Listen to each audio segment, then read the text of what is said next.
Major repair o replacement sa naguba nga mga bahin sa Biliran Bridge girekomendar sa Department of Public Works and Highways.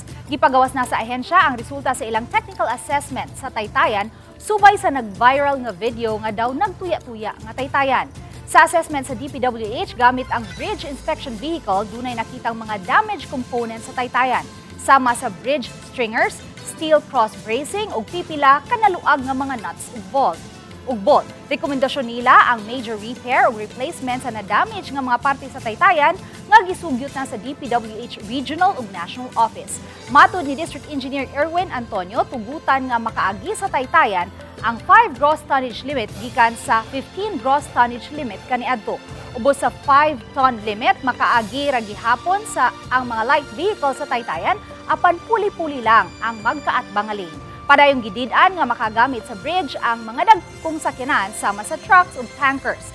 Girekomendar usab ang paggamit sa barging system o barge aron mahatod ang mga heavy vehicles gikan sa mainland Leyte ngadto sa Biliran Island. Kani ko ng sistema atong unang panahon pagkuba kuno ang natulay diha sa Biliran way back 19, if I'm not mistaken, 1996 something ana. Una ko na ilagay gamit o nga naibsan nato. Kung ato ba na mitigate, ang kung sa mga investors o ato mga businessmen. So, not option. So, di na yung dili makatabok na